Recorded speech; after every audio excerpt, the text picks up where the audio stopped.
Hey, what's up, guys, and welcome to another episode of Gamescript.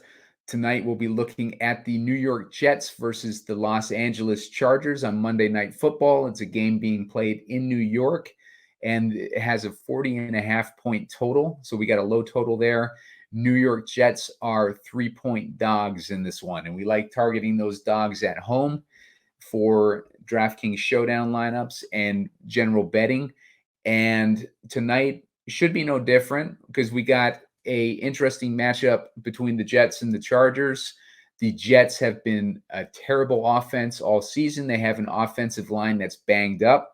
It's not giving Zach Wilson much help. They've allowed 106 pressures already this season, and now they have to face Bosa, Mack, and Thule. So they are a team that has only scored above 20 points twice all season. And meanwhile, the Chargers have scored below 20 points only twice this season. And they're a high-powered offense led by play calling of a offensive guru and Kellen Moore. And the problem is the only two games that they scored less than 20 points were against elite defenses, and that was against the Chiefs and the Cowboys. And now they face a Jets team that possibly has the most elite defense in the league. So that is a strike against the Chargers there. The Chargers, their defense has been so bad. They've only allowed two teams to score less than 20 points against them. And that was the Bears with rookie quarterback Tyson Bagent and the Los Angeles Raiders, who just fired their head coach. So the Jets have a interesting matchup. It's a strength on strength type of situation and weakness on weakness situation where we got the strength of the Chargers offense against the strength of the Jets defense. And we got the weakness of the Jets offense against the weakness of the Chargers defense. And it seems in a situation like this, where we want to look to the coaching staff to try to decide which way this game might go. And we have an underachieving Brandon Staley of the Los Angeles Chargers versus an overachieving, we got an overachieving Robert Saleh of the New York Jets. So the question is going to be with that matchup tonight is, can Robert Saleh outscore Brandon Staley tonight and pull off another win?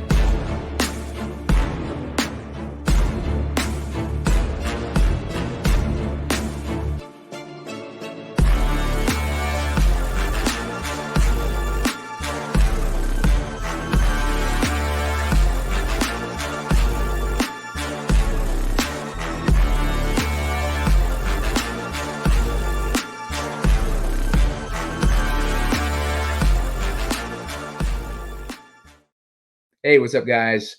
Simon Edwards at Pumacom here with Heat Seeker Sports, and you're watching Gamescript. This is a show where I like to break down these island games like Monday Night Football tonight, where we have the New York Jets taking on the Los Angeles Chargers. The Jets are at home, plus 3 points. They're underdogs, and we're looking at a 40.5 point total. So it's an interesting game tonight. If you watched the show last night, I nailed the game script on last night's show. Didn't quite get Drew Sample in my lineups, but the lineup I built on the show last night with the T. Higgins captain ended up being almost the exact lineup that won the big tournament on DraftKings last night. Was just off and had Mixon and Khalil Shakir instead of Steph Diggs and Drew Sample. So it would have been an easy 2-for-2 swap. I just didn't go in that direction. But tonight we'll try and get it right. We'll try and nail it with this Jets versus Chargers game. I have some interesting direction that we can go with these lineups. But before I get into the breakdown, please give a like on the video, hit subscribe on the channel. Did really well with the views yesterday. Ended up getting about 450 views on my Miami breakdown, Miami Chiefs breakdown, and that's the highest amount of views I've gotten all all season. So thanks everybody for watching that video, and please give a like on this video, and let's keep that momentum going. So I'm going to break into this breakdown here. This game is, like I said at the top, it's a strength on strength type of game. These games actually are my favorite games, because this is where matchups really mean something, because it's you're trying to find weaknesses in defenses, especially on the Jets side, where like they can exploit, because usually those types of defenses are tough to crack. So you really got to look for like the weakness on the defense, because chances are the weakness on the defense is where the defense is allowing you to score points. And with the Jets, that's true. They have been really good against the pass. They've shown some cracks against the run and against tight ends, but I think that is like a choice situation where they would rather have you beat them with the run and your tight ends, as opposed to passing against them. So that's an interesting situation with the Jets. And meanwhile, the Chargers defense has been terrible all around. But the problem with the Jets is they got that banged up offensive line, and they have a pass rush to contend with on the Chargers. The Chargers pass rush is great, but their defense is not good, and they are like just bleeding points, fantasy points to their opponents.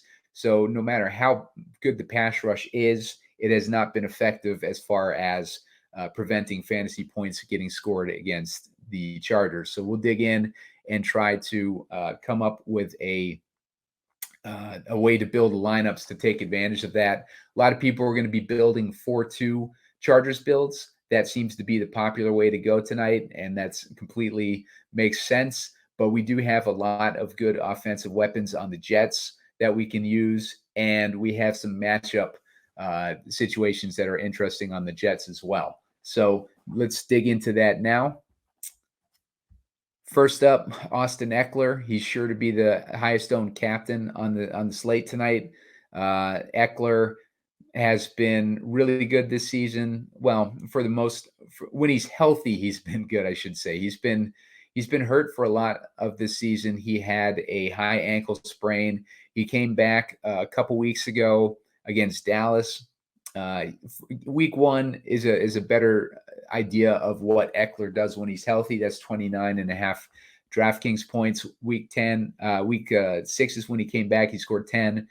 Week 7 only scored 6. And then last week he seemed to be healthy again versus Chicago. He got 24 points. So hopefully we got Ekeler back, because he's got a great matchup against the Jets. The Jets are allowing like one of the highest receiving outputs to running backs on the season. And of course, Austin Ekeler is one of the best receiving backs in the league. He had 8 receptions or 8 targets last week, and he's had 6 and 5 in a couple other weeks. But he generally, I would generally expect him to hit that 8 target range tonight against the Jets, especially with Herbert having a lack of options to throw to. Herbert's also missing his starting center. And Herbert has that fractured non-throwing middle finger. So Herbert is, like a little banged up this season. We'll see what he's done recently. It seemed like last week he was back on track after not being healthy for a few weeks. 24 DraftKings points last week. Beyond that, he scored 12 against Kansas City. They had a tough defense. That's something that we want to keep in mind. That 20 points against Dallas and that 12 points against Kansas City. Like when we're talking about the Jets, we're probably going to want to project in that range for Justin Herbert tonight. The Jets, as a team, has been allowing only 16 points a game to the quarterback position, and they've faced some pretty tough competition as far as quarterbacks this season. Take a look at that real quick. They faced Josh Allen, scored 13 DraftKings points against them. Dak Prescott scored 20 DraftKings points against them. Mac Jones, 13 DraftKings points against them. Patrick Mahomes, only 15 DraftKings points against them. Now, Patrick Mahomes is interesting because he has only basically Travis Kelce to throw to. And, he's got Pacheco, a solid, running back on his team. But as far as the parallel to tonight's game, Josh Palmer is out tonight. So Herbert's only real weapons are going to be his running back, Ekeler, and Keenan Allen. So that's going to be interesting for Herbert tonight. And if we look at Patrick Mahomes, he rushed 7 times and threw 30 times in that game against the Jets, only was able to get 15 fantasy points. So that 15 points is going to be key when we're projecting Justin Herbert tonight. Versus the Russell Wilson. Russell Wilson scored about 20 fantasy points. Jalen Hurts scored 22 fantasy points. And Tommy DeVito scored like 7. So we'll scratch that last one. But, Jalen Hurts is the most successful quarterback against them so far this season. And, Hurts is like a running quarterback that gets a lot of help in those tush-push running touchdowns. So I'm not sure if he scored one against the Jets. I can't remember, but the Eagles, regardless, were upset by the Jets. The Jets have been overachieving all season. They look bad against teams like the Giants, where they only score 13 points and win 13-10. But then they pull out these wins against teams like the Eagles, where they win 20-14. They almost beat the Chiefs. They lost to the Chiefs 23-20. The Patriots, the division opponent beat them 15-10. The Cowboys are the only ones who've really crushed them. They won 30-10, but that was in week 2, and that was coming off of that week 1 game where they lost Aaron Rodgers, and they pulled off the miracle win in week 1 over the Buffalo Bills, winning 22-16. Aaron Rodgers went out on the first series of the game that week, and the defense just stepped up and came through for the team and led them to that 22-16 victory. So they were destined for a letdown spot regardless, but then they faced that tough Dallas defense in week 2. So very interesting performance by the Jets this season. I wouldn't shy away from looking at Robert Saleh, Coach of the Year odds. If he's able to pull off this season and get them to the playoffs with what they're working with, they're week 8 right now, and they have a winning record. So they play the Chargers tonight. The Chargers, obviously, we've gone over them. They blow games all the time. Brandon Staley is on the opposite end of that spectrum from Robert Saleh, and Staley is a guy that people are talking about firing. And a lot of people are surprised that he has outlasted Josh McDaniels. So, that's going to be a key thing when we're trying to build a game script for this game tonight is, how is the coaching going to affect the outcome of this game tonight? And I would put my money on Saleh over Brandon Staley for sure. So looking at Keenan Allen, this is where the Jets have been really good. They have been good at preventing wide receivers from scoring many points. If we look, A.J. Brown scored 23 against them.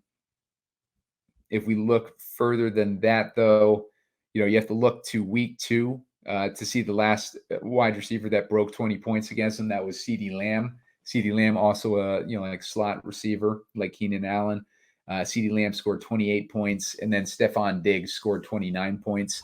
So they've had a few elite performances against them from these wide receivers. But if we look at Keenan Allen's game log, he's kind of been hit or miss since Mike Williams went out. He scored 34 points in week 2, 48.5 in week 3. But then, losing Mike Williams, I believe, was in week 4. He only scored 12 points. He scored 21 points against Dallas, but then 10 points against Kansas City and 15 points against Chicago. So depending on how the Chargers defend them, is going to be, what kind of projection you want to give Keenan Allen. With CeeDee Lamb, they didn't put Sauce in the slot. They left him on the left side of the field, I believe. And, he wasn't on CeeDee Lamb a whole lot, and CeeDee Lamb blew up in that game. But that's just how they chose to play them. They ended up losing 30-10, so it was a strategy that didn't work. So maybe they change it up with Keenan Allen, knowing that Keenan Allen's literally the only receiver that they have tonight. Breece Hall is going to be a weapon tonight. Breece Hall is in a situation similar to Austin Ekeler. I think the Chargers are either one spot below or one spot above the Jets when it comes to allowing receiving points to running backs. So Breece Hall is in a really nice matchup. And the past 3 weeks, he's gotten the majority of the workload over Dalvin Cook. He started that in Denver with 31 points. He had 20 points against Philly. He had 21 points against the Giants. And Philly was a tough run defense that he scored 20 points against. And, they're going to be relying heavily on Breece Hall tonight, especially in this matchup. And Breece Hall is one of my favorite plays on the slate tonight. Let's see. We got Garrett Wilson after that. Garrett Wilson also has a good matchup. These Chargers have been giving up points to the wide receiver. They gave up 20.5 points to wideouts. They're better against the slot. They've only given up 16 points to the slot, but tight ends are scoring 17 points against the Chargers as well. So that 20.5 points is what we're interested in with Garrett Wilson. He's got a good DVOA matchup too, lining up on the left side of the field for most of his snaps. So Garrett Wilson, he lines up 34% on the right side of the field. That's a less favorable matchup, but that 39 points on the left side of the field is, or that 39% on that left side of the field is what we're interested in with Garrett Wilson, and puts him in a good matchup and a guy that we're going to be interested in tonight with this bad Chargers defense. As we can see from his targets, he's the only guy that Zach Wilson throws to, basically. 13 targets last week, 12 targets the week before, 14 targets against Kansas City, and everything else has been like high, single-digit targets. So fantasy output, he's been getting over 15 points 1, 2, 3, 4 times out of 7. And then, it's given 5 times out of 7. He had 14.5 in week 1. So there's only 2 weeks where he scored below 15 DraftKings points. And that was against New England, who, probably decided to take him away, and against Denver, who he was probably up against Patrick Surtain that week. So Garrett Wilson does not have that same type of difficult matchup. So Garrett Wilson will be in play tonight. Zach Wilson, the only thing that Zach Wilson really has going for him in this matchup is that the Chargers have given up 23 DraftKings points a game to the quarterback position. And if we look at some of the quarterbacks that they've faced, let's see, 2 is good. Ryan Tannehill scored 21 points against them in week 2. We had Kirk Cousins is good. Aiden O'Connell only scored 13 points against them in week 4. And Tyler Badgett scored about 13 points against them in week 8. So, I might project Zach Wilson for maybe like 17, 18 DraftKings points in tonight's matchup. Depends on how that offensive line holds up. I believe they just put another couple guys on IR recently. So they are really banged up on that offensive line. So Zach Wilson, He scrambles though, and he's able to run the ball, so that's going to give him like a little bit more of an advantage. But maybe we do like 15, 16 points for Zach Wilson. Maybe that's a good projection for him. If he's throwing to Breece Hall and Garrett Wilson throughout the game, and maybe the tight end, because the tight end also has the good matchup with Tyler Conklin, then Zach Wilson I think can pull off like 15, 16 points with his rushing upside. Beyond that, Josh Palmer is out. We go down to Gerald Everett. Gerald Everett is back this week.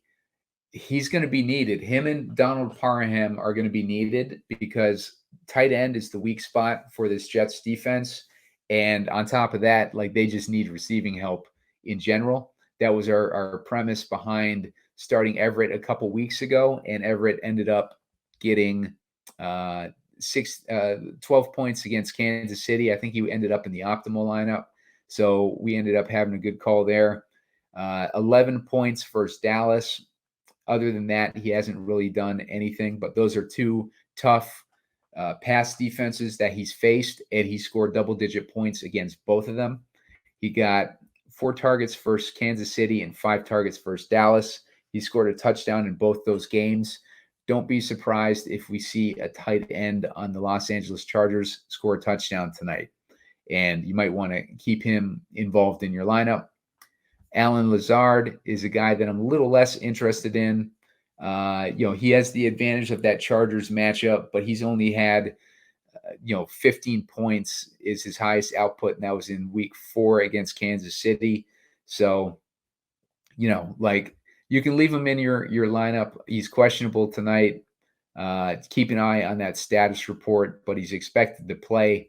So we don't know, how Allen Lazard is going to perform in this matchup, but he's not the same level as Garrett Wilson, obviously. So he's at 7,800 too. That's a captain salary. He's at 5,200, so not quite as bad. He's a little bit under Gerald Everett, so just keep Lazard in your player pool, but I wouldn't go too heavy on him. Chargers defenses I'm interested in tonight. I wasn't interested in them last night, but I've been pretty good at picking out these nights where I think a defense can make a meaningful contribution in these games, and I think that tonight is a night where we're going to see one of these defenses is going to score 12 points or so, 12 DraftKings points. I wouldn't be surprised if we see a touchdown out of one of these defenses, because it could be like a scoop and score, like sack fumble on Zach Wilson by that defensive front. It could be an interception by Sauce Gardner on that weakened wide receiver core of the Chargers. So we could easily see a touchdown in some capacity from a defense tonight. So I'm keeping them both in my player pool. If we go to Dicker and Zerline, I'm definitely putting Dicker and Zerline in my player pools tonight. Dicker, 16 points last week against Chicago, 10 points versus Tennessee, 12 points versus Miami. Dicker has been money when he's given the opportunity. Zerline has had a 14-point week, an 18-point week, an 11-point week. And in a night like tonight, where they're not going to meet much resistance as far as moving the ball in between the 20s, I would not be surprised if it is a field goal type of night with a 40.5-point total too. Zach Wilson, it's going to depend on if he's able to convert in the red zone, which, just not breaking any news here, but Zach Wilson is not exactly the type of quarterback that's going to be converting on touchdowns. So the Zerline situation would be good tonight. Jets D, definitely interested in them. I'm surprised they're cheap relative to what we've seen defenses at recently, and they're definitely cheap compared to what we see the Chargers. I actually like the Jets defense better than the Chargers tonight. Quentin Johnson. Quentin Johnson is interesting. He came alive a little bit last week. He got 6 targets. He caught 5 of them for 50 yards, so not too bad. But it was the first week we saw anything out of him. But he's got that tough matchup tonight, so I'd probably leave Quentin Johnson to sprinkles tonight, like if I'm going to put him in my lineups at all.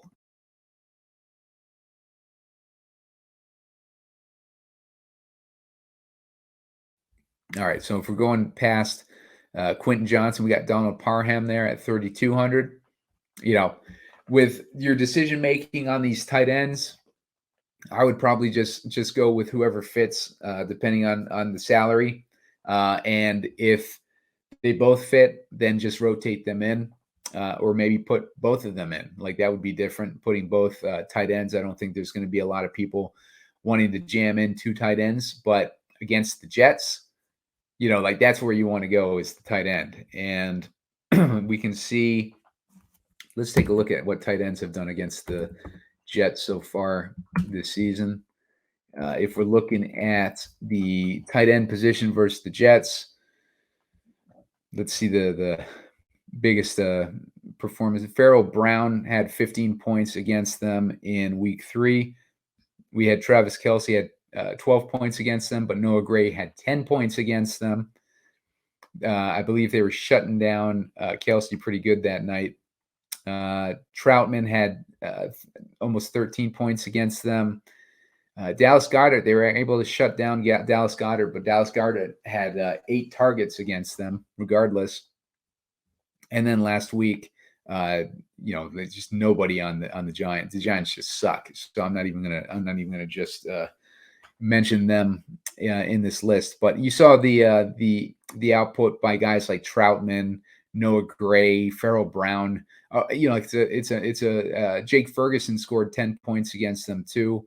So a lot of these tight ends have had success against the Jets, and the points per game that they're allowing is 13.4. So tight ends, yeah, you definitely want to put tight ends in your player pool tonight, and probably you might want to put a rule to start at least one of those Chargers tight ends in this matchup. Conklin, another tight end I'm interested in.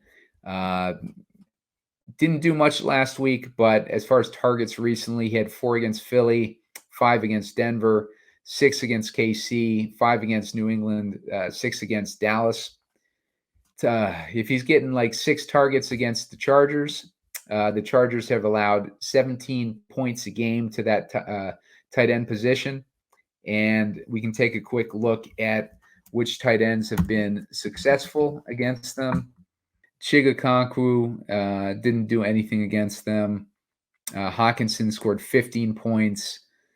Let's see. The Raiders didn't have a tight end that was worth anything.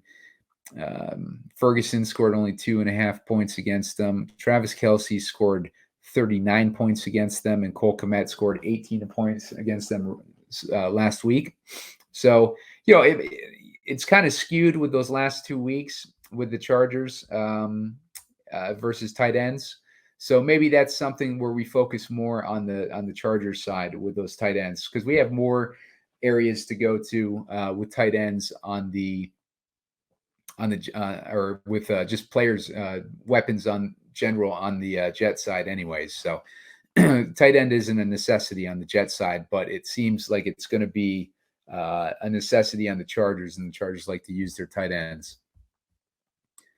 Kelly, I'm not really interested in. Cook, not really interested in. Not really interested in secondary guys in this matchup, because we're going to have enough salary to put in our studs. As far as other guys that I'm interested in, Uzoma, he could be interesting. If you need a pivot guy or a salary relief guy, he's another tight end, obviously, in that good matchup. Other than that, Gibson is an interesting guy. Gibson is $200.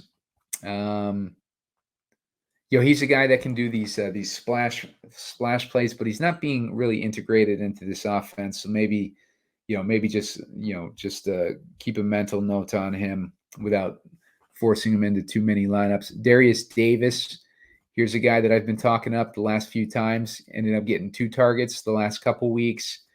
He's a really fast guy. He hasn't broken out yet, but now we got Joshua Palmer out. Jalen Guyton's status is going to be interesting. He's not in the player pool. Let me check on Twitter real quick to see what we know about Jalen Guyton tonight. Because if Guyton is out, then that's going to make Darius Davis very interesting tonight. Yeah, I don't see any any updates on Guyton, but I think he's going to play, but he's not in the player pool, so he's not going to hurt us. But he would hurt Darius Davis if he plays. But he's coming off of a major knee injury, I believe. So, Darius Davis is a guy that you want to keep in mind tonight. Like I said, I've been talking him up a few weeks now, and he hasn't had that quite had that opportunity yet, but he's shown more explosiveness than this guy Quentin Johnson. And if they're down Joshua Palmer, you could see Darius Davis in a lot of those 3 wide receiver sets. Of course, we got 2 tight ends tonight, so that's going to be, like fewer than maybe we got last week. But let's see. Yeah, Darius Davis has not really done anything. He had that 8.7 week, but he's the type of guy, you want to run a trick play against a team like the Jets. He does a lot of those sweeps, so I could see him doing, like a sweep type of play. And with the Jets being weak against the the backfield, I could see Darius Davis. He makes a couple guys miss, and then he's taking one to the house. So keep him in mind for sure tonight for salary relief at $200.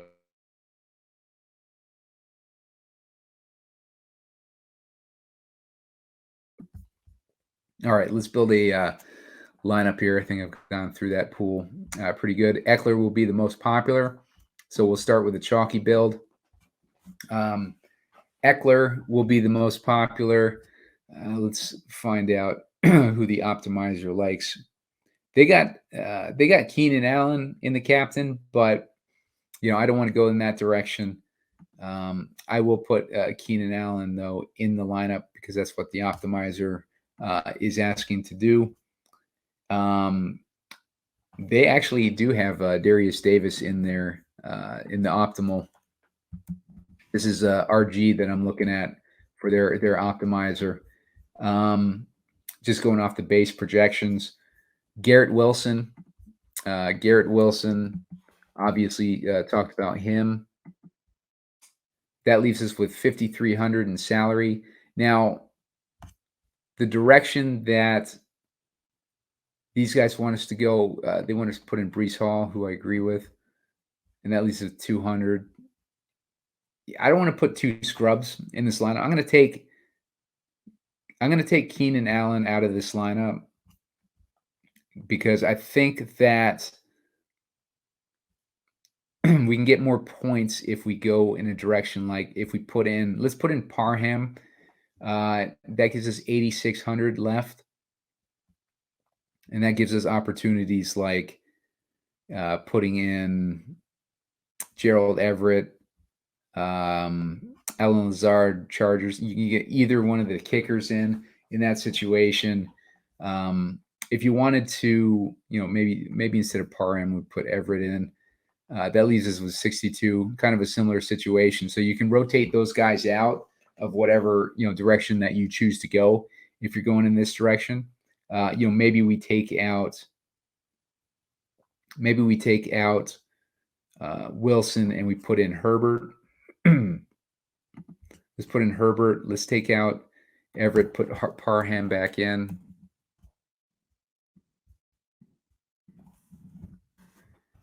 See, that gives us 6,400. Like I prefer that direction, I think.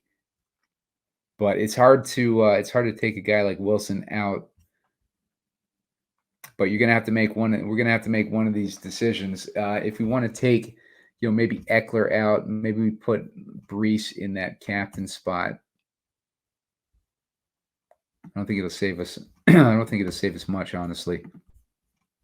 Let's put Breece in that captain spot. Let's get Ekeler in there. That leaves us with 7,200. So interesting directions that we can go there. So keep that in mind.